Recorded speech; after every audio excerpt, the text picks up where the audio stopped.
힘의 논리로 세계를 주무르는 강대국들의 내면을 들여다보는 시간이죠. 제국의 슬픔. 한암석 서울시립대 중국어 문화학과 교수님, 박진빙 경희대 사학과 교수님 두 분 안녕하세요. 예, 안녕하세요. 예, 오시는데 아주 꽃이 활짝 펴서 보기 네. 좋을 겁니다. 네. 목동 아름답죠? 네, 그렇습니다. 자, 오늘 조금 슬픈 이야기 진짜 나눠보게 될 것 같아요. 그 국제사회에서 아주 여러 가지 사건이 벌어지고 있습니다. 미국 얘기부터 해볼게요. 지난주에 애틀랜타 총격 사건 8명이 사망했습니다. 또 콜로라도 총격 사건 10명이 사망했고요. 지난 주말에도 또 총격 사건이 일어났고요. 좀 무섭습니다. 네, 뭐 왜 이제 그럴까요? 뭐 특별한 뉴스라고 하기도 어려울 정도로 자꾸 이런 일이 벌어지고 있어서요. 예.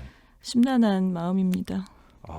예전보다 이렇게 빈도나 사상자가 많아지는 현상. 글쎄 뭐 작년 통계를 보니까 증가했다고 하는데 살인이 뭐 33% 증가했다라고 하는데 예. 근데 미국은 사실 원래 뭐 매해 한 4만 명 정도는 총기 때문에 죽습니다. 아니 매년 4만 명이요? 네네. 그게 이제 살인이 한 15,000 정도고 자살이 더 많고요. 예. 그다음에 이제 사고. 그러니까 집에 총이 있었는데 아이가 만지다가 뭐 이제 이런 일들 그런 일이 굉장히 많아요, 사실. 그래서 4만 명이니까 매일 한 뭐 100명 이상 110명쯤이 총기로 인해서 죽는다는 그런 통계가 있거든요. 예. 뭐 거의 전쟁 중인 나라 같아요. 뭐 그렇게 볼 수도 있죠. 예. 근데 작년에 이제 보통 한 자리에서 한 번의 총격으로 4명 이상 죽는 경우를 이제 집단 살상이라고 보는데요. 네. 그런 그 사고가 611건 작년에. 예. 근데 19년이 417건이었다고 하니까 확실히 많이 늘어난 것 같습니다. 확실히 많이 늘어났다. 예. 무차별 이렇게 가격을 하는 어떤 그런 사고들이 많아지는 거죠. 네. 이유가 궁금합니다. 아무리 요즘 뭐 팬데믹 때문에 힘들고 뭐 이렇다 하더라도 뭐 코로나가 뭐 가장 큰 이유라는 그런 분석이 많이 있습니다. 근데 사실 작년에는 이제 다른 요소가 또 작용을 해서요. 어떤 요소입니까? 그 총기 판매량 늘어나는 그래프를 보면 예. 3월에 빡 올라가고 5월에 또 한 번 치솟고 그다음에 11월에 또 올라가는데 그게 이제 3월에는 코로나 불안 때문이었고요. 예. 5월에는 그 조지 플로이드 사망 사고가 있었잖아요. 네. 근데 그때는 이제 경찰도 못 믿겠네. 그러면 누가 나를 보호해 주나 총을 사자 뭐 이렇게 됐던 것 같고요. 네. 11월에는 대선이 있었잖아요. 네. 대선 해에는 총기가 좀 많이 팔리는 경향이 있습니다. 그래요. 왜 그러냐면 예. 대선 때 그 총기 규제에 대한 어떤 논의가 있잖아요. 네네. 그래서 혹시 저 사람이 대통령이 되면 총기를 규제하게 되면 나만 못 사고 이게 일이 이렇게 되면 안 된다. 좀 사놓자. 예. 네, 규제가 될까봐 미리 사는 그런 게 우리 많아져서 부동산 폭등하고 비슷하네요. 새로운 부동산 정책 나올까 봐 이걸 미리 뭐라고 집 사자. 생각해야 될지 모르겠어요. 그러니까 아니, 좀 이해가 안 가는 아주 독특한 문화, 총에 대해 관대한 문화가요. 상당히 그 건국 당시부터 이렇게 쭉 내려오던 그렇죠. 하나의 문화 아닙니까? 좀 그렇다고 볼 수가 있는 게 그 미국이 혁명에 의해서 그러니까 영국의 어떤 정규 군대를 네. 민병대가 사실은 뭐 그렇죠. 총도 포함해서 여러 가지 그냥 가재 도구를 사용해서 막 부대를 예. 만들어가지고 그렇게 혁명에 성공한 나라잖아요. 예.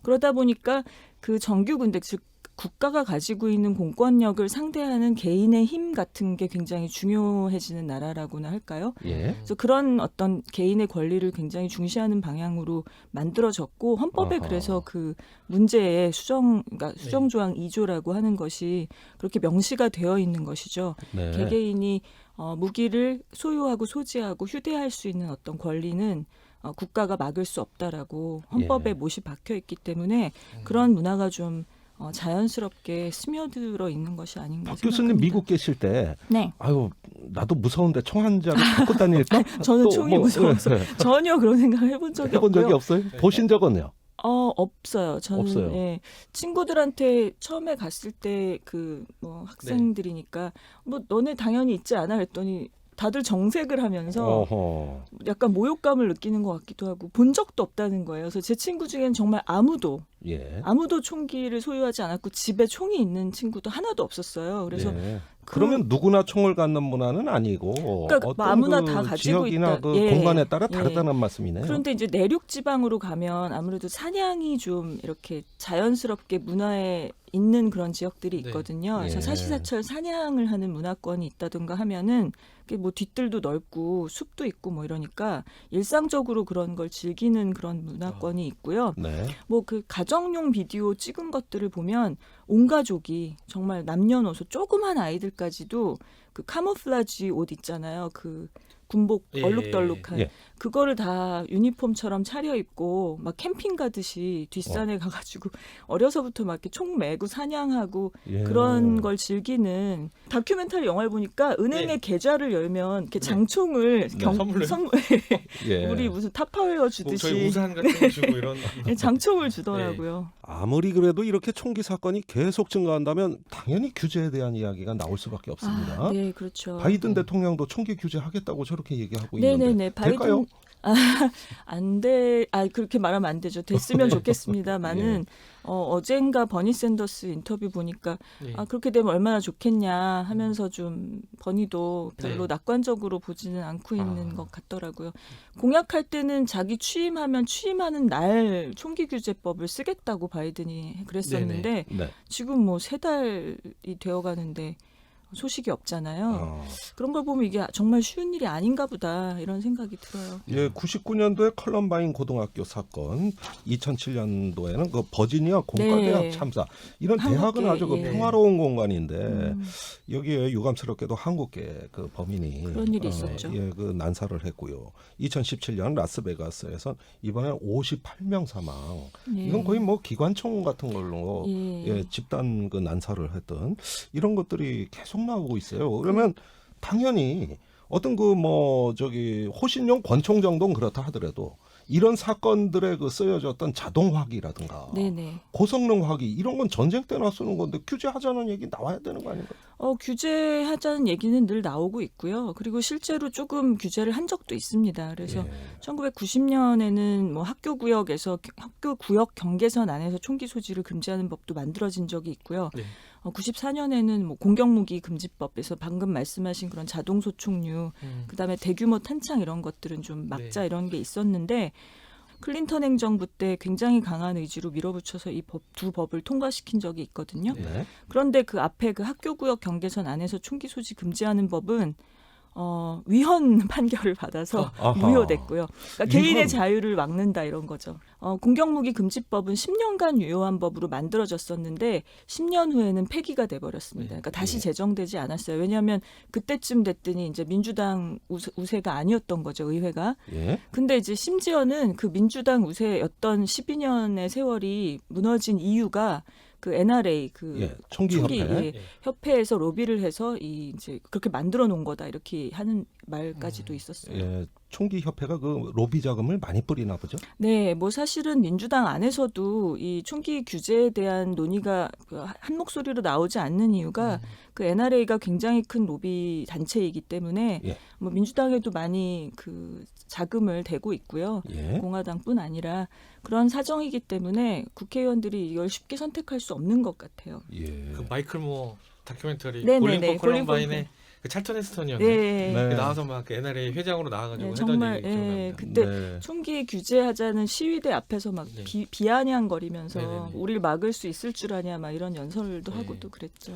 그럼 매번 그랬다면은 지금 코로나 사태 때문에 미국이 분열돼 있고 이런 폭력 사건이 많아졌다 하더라도 규제 법안 통과는 뭐 거의 어려울 것 같아요. 그래도 희망은 좀 갖고 싶은데 그 바이든이 총기 규제 관련 정책 3가지를 얘기를 했었거든요. 예. 그래서 하나가 그 공격용 화기. 이거는 분명히 시민의 안전을 지켜주는데 도움이 되지 않는다. 네. 그래서 그런 뭐 대용량 탄창 같은 거는 판매 금지하자라는 게 하나고요. 예. 두 번째는 이제 총기 구매자 신원조회 의무화라는 아하. 건데 이게 이제 신원조회를 당연히 해야 되지 않겠어? 안 했단 말이야. 놀랍잖아요. 네, 그렇죠. 근데 일부는 하고 또 주별로 또 이게 다 규정이 다르고 해서 네. 바이든이 얘기하는 거는 모든 거래, 특히 이제 중고 거래, 하고 인터넷 거래는 신원 조사를 안 하거든요. 네. 그래서 그런 걸 의무화하고 뭐 이렇게 하자. 그래서 범죄 기록이라든가 정신병력이라든가 예. 그다음에 뭐 테러를 옹호하는 듯한 어떤 활동을 한 적이 있는 사람에게 총기를 이제 사지 못하게 하는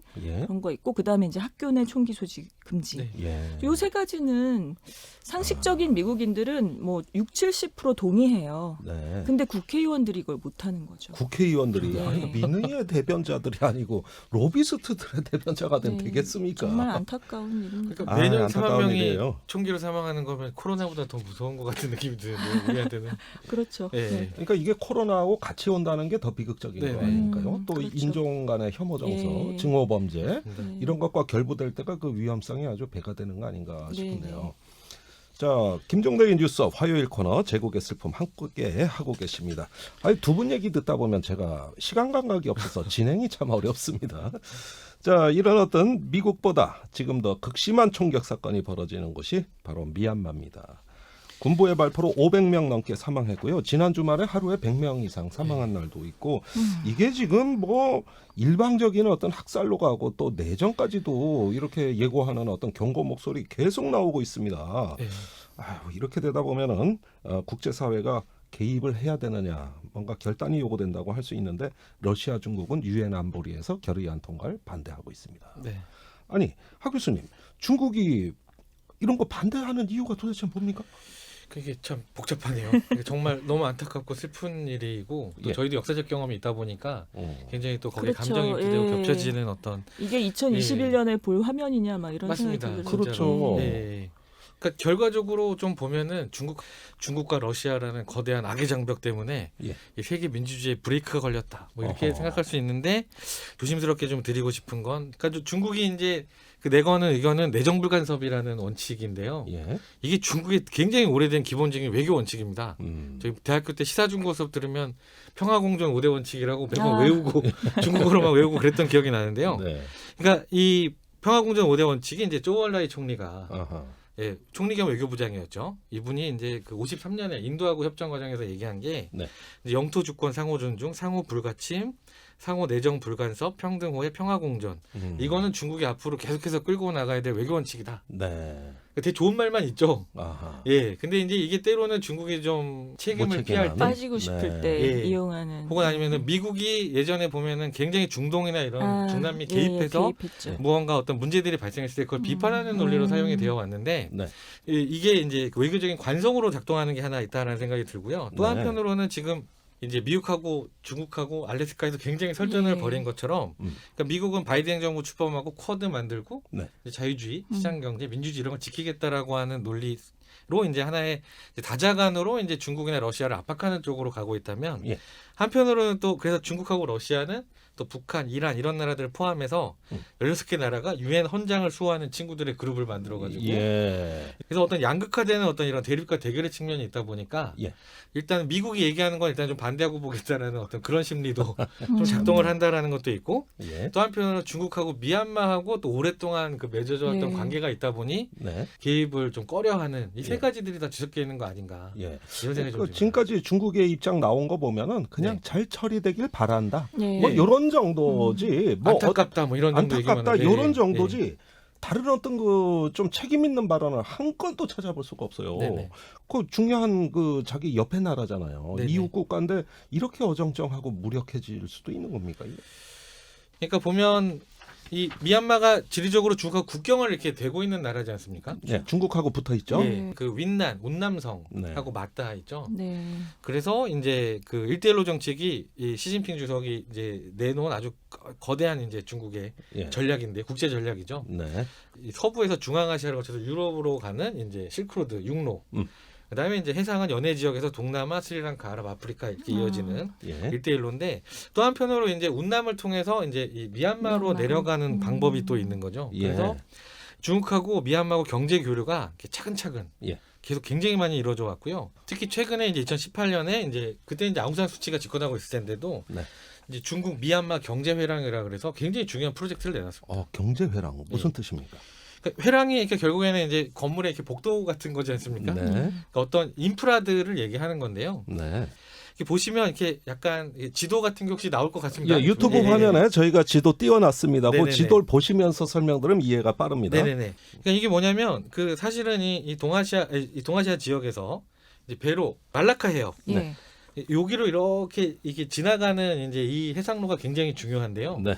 그래서 중국이 항상 이렇게 지금 계속 그 영토 분쟁이 있는 지역이 그 이 남중국해가 가장 심각하지 그렇죠. 않습니까? 그렇죠. 예. 스플레티드 예. 군도, 그렇죠, 난사군도. 그렇죠. 난사군도라고도 네. 하고.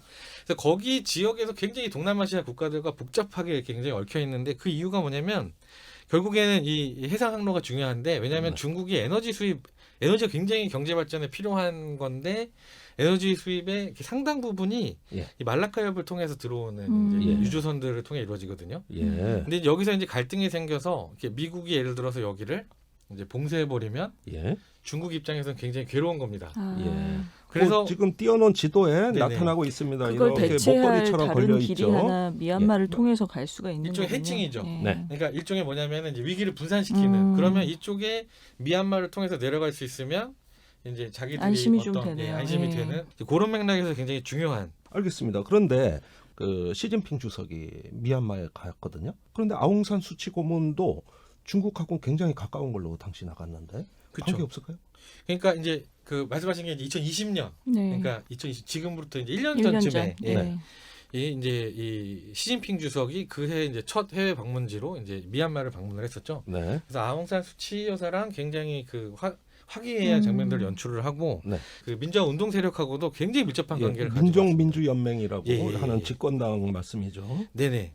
그래서 알겠습니다. 실제로 아웅산 수치 여사가 이제 로힝야족 학살 문제 때문에 굉장히 좀 비난을 받고 이럴 때도 네. 유엔의 이제 제재 조치도 받고 이럴 때도 중국이 오히려 좀 이를 감싸주는 예. 예, 그래서 군부하고만 친한 게 아니라 실제로 이렇게 중국은 미얀마가 중요하니까 아웅산 수치나 이제 이런 분들한테도 굉장히 여러 가지로 이제 그 끈끈하게 관계를 가지고 있었던 걸로 보입니다. 네. 네. 그런데 그걸 대놓고 무시하고 네. 쿠데타를 저지른 다음에 중국이 이렇게 무력하고 유엔도 역할을 못하고 그러면은 아주 나쁜 신호. 아, 국제사회 별거 아니구나. 네네.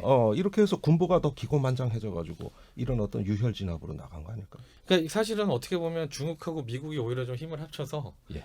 예.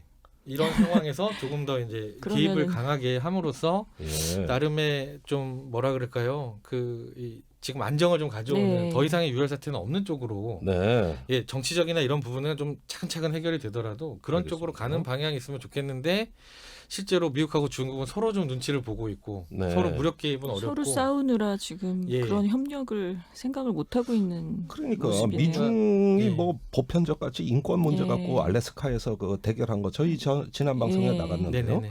그렇게 큰 싸움을 하면서 이렇게 지역적인 문제 하나 해결을 못하면 이거 뭐 강대국의 슬픔이 아니라 강대국의 쪽팔림 아니에요? 무책임이라고도 볼 수 있을 것 같습니다. 알겠습니다. 네. 그 박 교수님, 그 바이든 대통령이 그 규탄 성명도 발표했고요. 미얀마하고 교역 중단 선언도 하기로 했거든요. 근데 이 정도 가지고 무슨 효과가 있을까요? 글쎄 그게 문제죠. 지금 뭐 엊그제 보니까 외교관들 모두 완전 철수 명령도 내렸고 네. 뭐 그동안 있었던 교역 및 무역 관련된 협정 다 중단한다. 이렇게 평화가 올 때까지 중단하겠다. 이렇게 말을 했는데요. 예. 근데 그 이상의 뭘 할 수 있을까 하는 생각이 들어요. 그러니까 협력하고 있던 기업들에게 불이익을 줘서 그 기업을 사실 소유하고 있는 국영 기업들이니까 이 군부를 네. 경제적으로 압박을 주겠다는 건데 예. 아마 뭐 군사적 개입이나 이런 거는 어려울 테니까 부대를 보낼 수는 없는 노릇이고 네. 하니까 지금 이런 식으로 그냥 압력을 줘서 어떻게든 영향력을 해보겠다라는 것인데 그 이상은 좀 힘들지 않을까 그런 생각이 듭니다. 그러니까 한편에서는 이 미얀마가 아주 오랫동안 경제 제재를 겪어왔기 때문에 웬만한 경제 제재 조치에는 내성이 있다라고도 얘기를 하더라고요. 그래서 그런 조치로 어떤 그들을 좀 이렇게 억압하기도 쉽지도 않은 그렇죠. 예. 참 어려운 문제입니다. 예, 오늘은 좀 미국의 총기 문제 또 미얀마의 민주화 시위 유혈 진압 문제 해가지고 조금 동서양의 슬픈 소식들 다뤄봤습니다. 네. 예, 항상 좋은 말씀 주시는 두 분, 박진빈 경희대 사학과 교수님, 하남석 서울시립대 중국어 문화학과 교수님, 말씀 감사합니다. 안녕히 계세요. 안녕히 계세요.